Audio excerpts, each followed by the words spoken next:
And guys, magandang araw po sa ating lahat at welcome po sa Basic GSM. In today's video po, may gagawin po tayong laptop. Ang problema po nung laptop ay palagi po siyang hindi nagdi-display.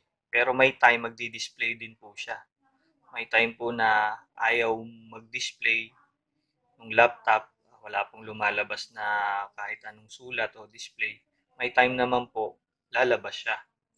Ang ginagawa po natin kapag ganito po yung problema ng isang laptop ay ang ginagawa po natin, nililinis po natin yung buong laptop, tinatanggalan natin ng alikabok, lalo na yung mga labasan niya ng hangin, nililinis po natin. At yung pinaka-RAM po, nililinis po natin yun. Madalas yun po kasi nagiging cause kung bakit po pumapalya yung pagbubukas ng isang ng laptop. Kaya ngayon po, lilinisin po natin siya. Yung mga parts niya, keyboard, etc., yung board, at saka po yung RAM. Lilinisin po natin. Ito po ang e-machines po. Tatak niya. Ayan po. Medyo old model na po siya. Ayan. Lilinisin na po natin. Tara, samahan niyo po ako. Umpisa na natin. Ngayon po guys, unahin po natin tanggalin yung battery. Palagi yung pag maglilinis po kayo ng laptop nyo, unahin nyo pong tanggalin yung battery. Sa mga lumang model po, madali lang pong magtanggal ng battery, pero dun sa mga bagong model po, talagang nakapaloob po dun sa pinaka-casing niya yung battery. Hindi po nadidetach.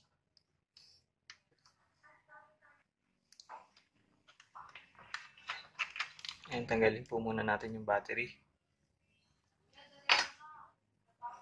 Lagay muna natin sa isang tabi.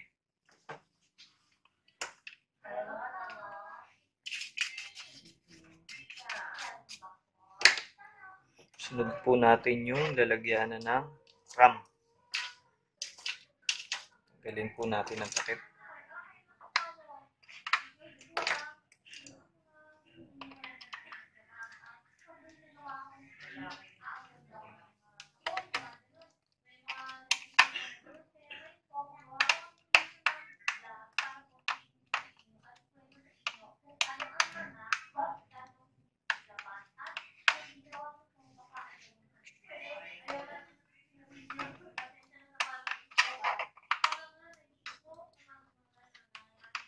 Tuloy lang po natin.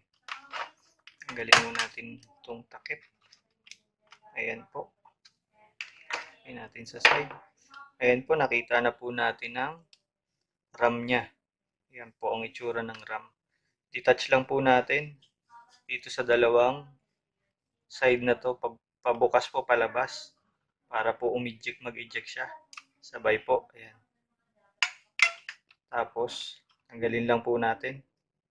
At kumuha po tayo ng eraser. Ang madalas pong pinanglilinis sa RAM ay yung eraser. Ito po, kung makikita nyo po itong RAM na to, madumi na po talaga siya. Kaya ang tendency kapag madumi na po yung mga tanso niya po, yung mga contacts niya, ay magkakaroon na po ng error ang display nyo. Ibig pong sabihin, may time po na hindi siya magdi-display. Nakailaw yung laptop nyo pero wala pong display. Madalas po ito ang nagiging cause kapag ganun. Madumi po o palyado yung RAM nyo. Kaya kailangan po lilinisin. Tara, linisin na po natin.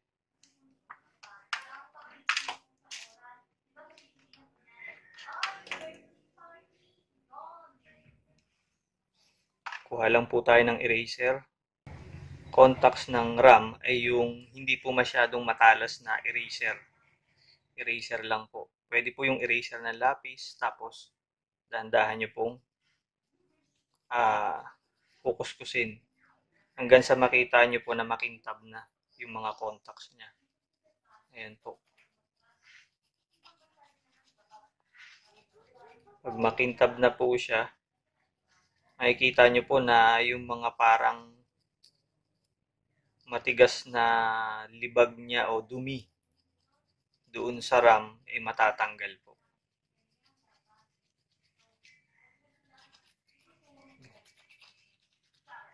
Ayan.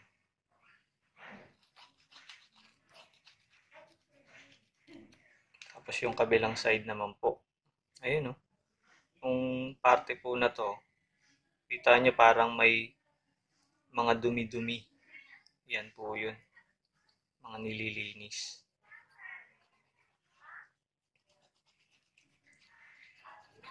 Ayan. Pat nyo lang po sa maliwanag na ilaw. Makikita nyo po yan.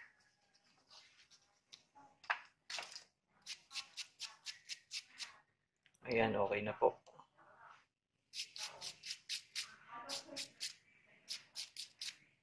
Tapos lagay nyo po muna sa isang side dito pag nalinis nyo na.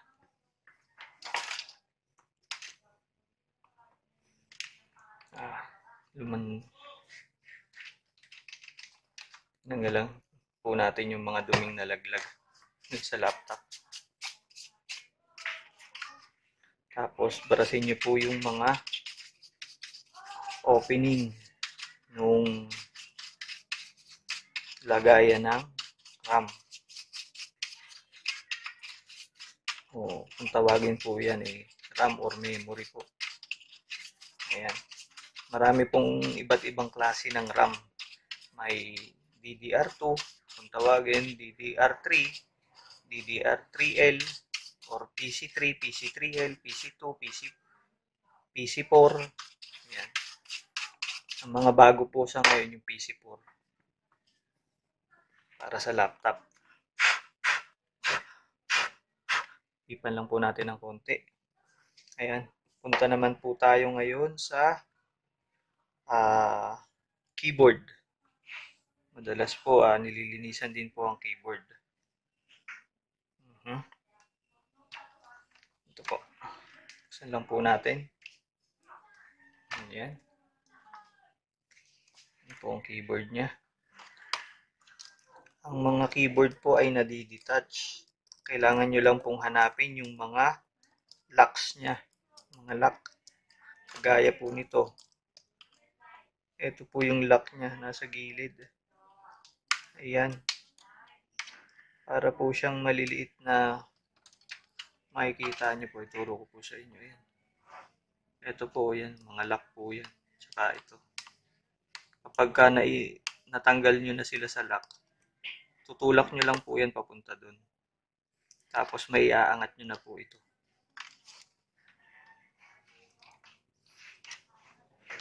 Lagay lang po tayo ng tulak lang po natin isa-isa.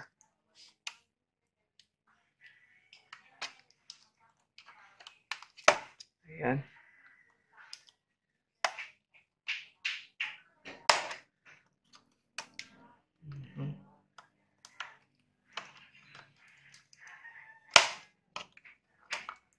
Ayan po.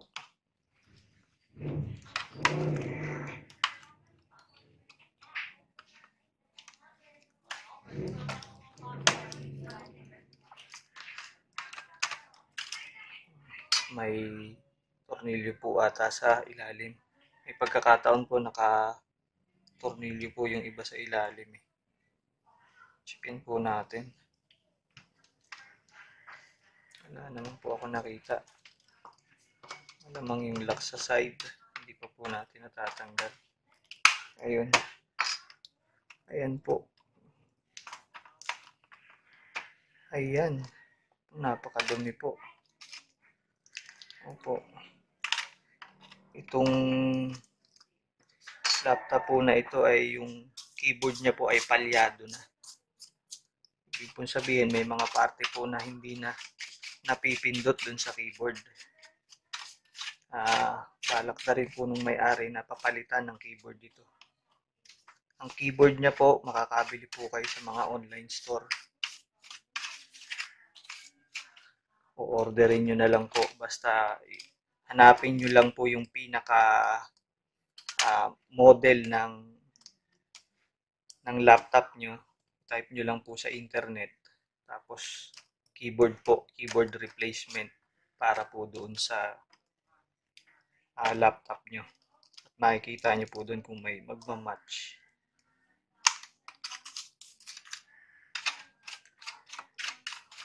Linisin lang po natin yung keyboard. Dali lang po. Ngayon po, check po natin yung pinakasingawan po ng pan. Kung maalikabok po ba o ano. Ayan po ang singawan niya. Singawan ng pan. Ayan po.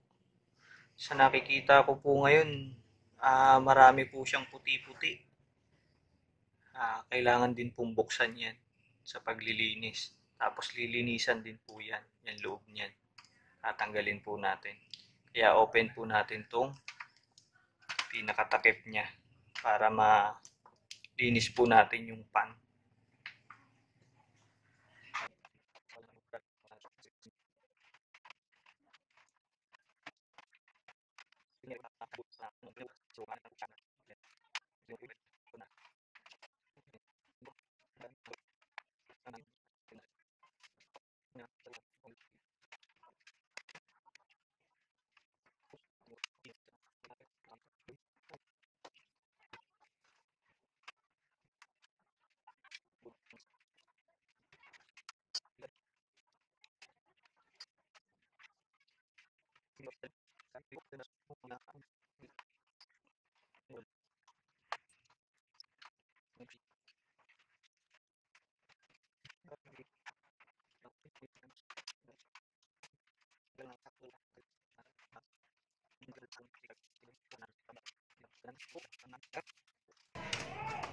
Sobrang alikabok pati po dito sa ating table. Medyo tatanggalan lang po natin na bumuhos na po ang alikabok dito sa table.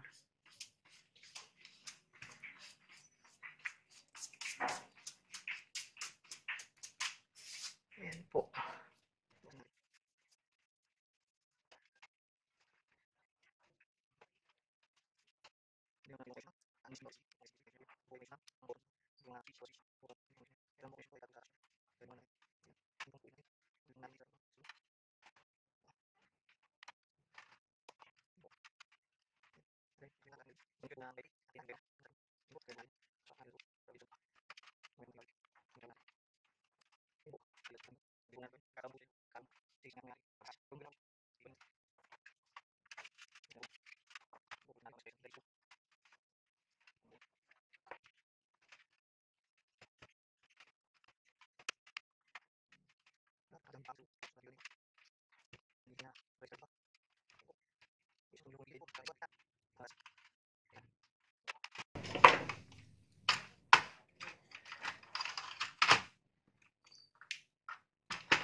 Ito po, nakalimutan ko i-detach yung sa speaker po yan.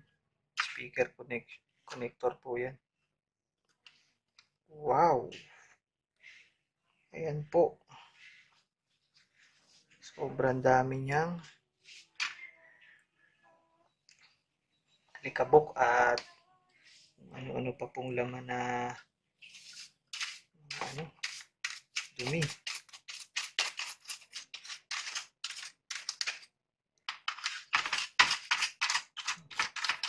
Pagan po muna natin yun.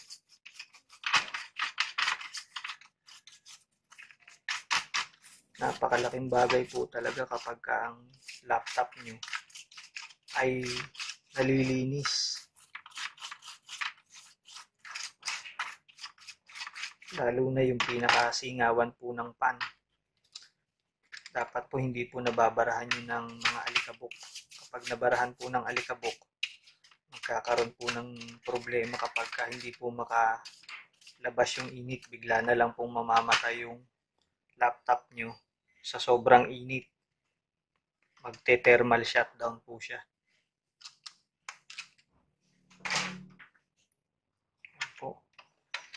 Ayan po, napakadumi. Ito po ang pan niya. Ito po yung kanyang connector ng LCD. Para po sa display niya talaga pong nag-a-acid na.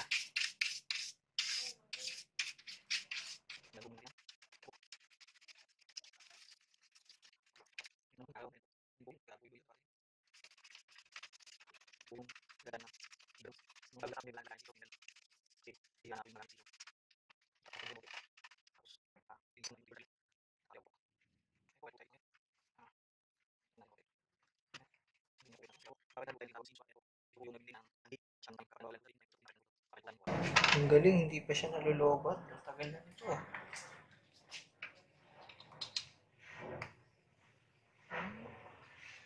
Accurate pa rin siya. So, hindi na po tayo magpapalit nito kasi hindi pa pala po siya lobat. Opo. At least na-check na po natin. Balik lang po natin dun. Ayan. Tabi lang po natin itong ating.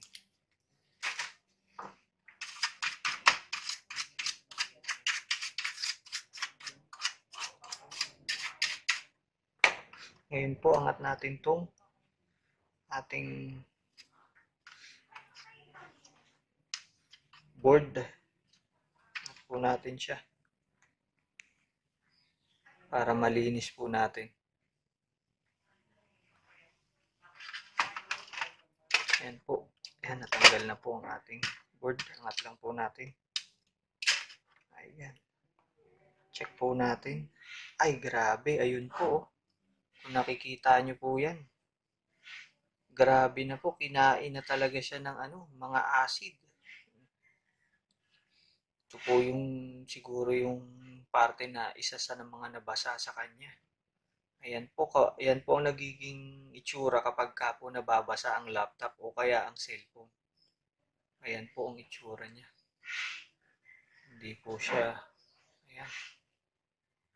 Oh. Mga acid po yan, parang asin-asin po yan.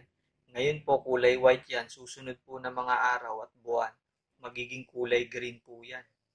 Ang masama po niyan, pagka kumalat yan dito sa board nyo, kakainin po yung mga linya ng board. Kaya iwasan nyo po na mababasa yung inyong laptop o kaya ang inyong cellphone o tablet. Ayan po, lilinisin po natin yan. Ito naman pong pinagtanggalan natin. Ayan po. Ayan po, kita talaga yung mga dumi. Grabe po yung dumi niya. Naghalo po yung alikabok at saka po yung mga molds at acids.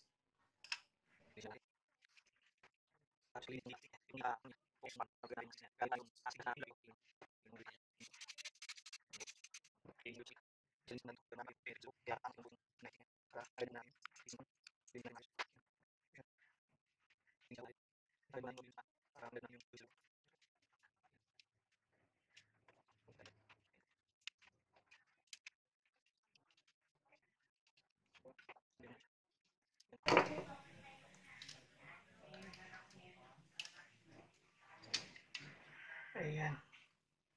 Ayan po yung laman ng pan natin, yung heatsink pan na laptop na nililinis natin. Ayan po yung mga dumi na nakabara dun sa pinaka-exhaust niya. Mahalaga po na natatanggal yan at nalilinis. Linisin lang po natin. And guys, nalinis na po natin yung nakabarang alikabok dito. Tsaka dito rin po sa tanggal na po natin.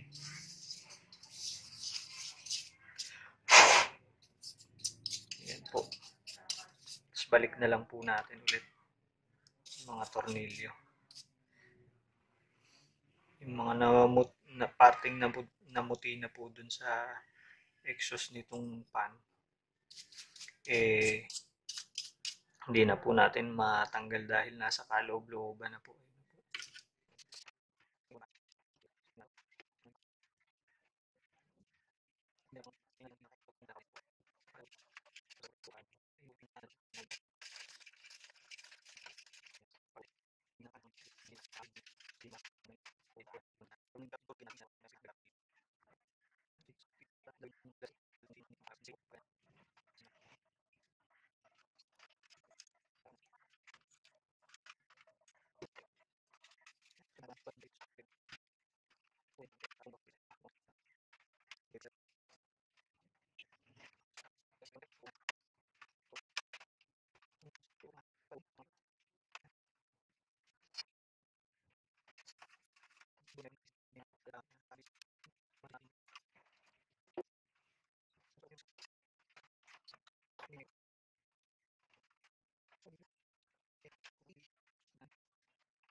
Guys, lagay lang po muna natin itong kanyang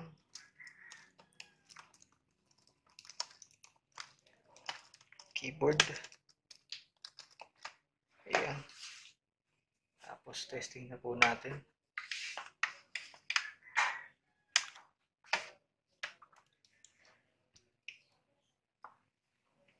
Gagana siya.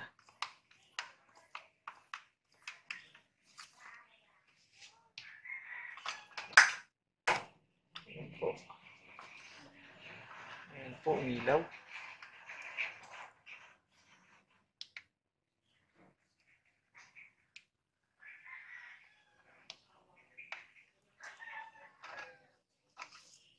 Ayan po.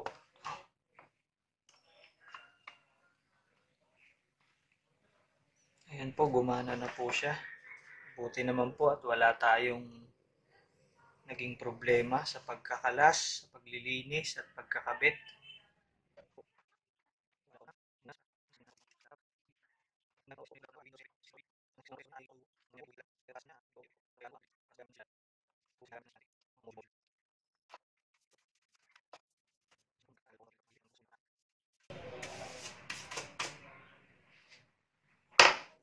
Ayan po siya.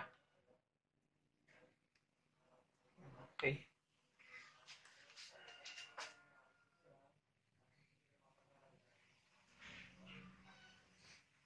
Ayan po. Maayos pong nagbukas. At wala po siyang naging problema. Okay po ang paglilinis natin ng loob at saka nung RAM niya. Malamang nakatulong po ito at hindi na po ito papalya-palya na magbubukas minsan ayaw.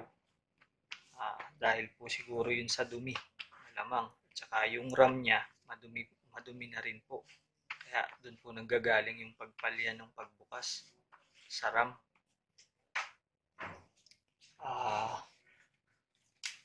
Muli po, dito na po nagtatapos ang ating video sa ngayon.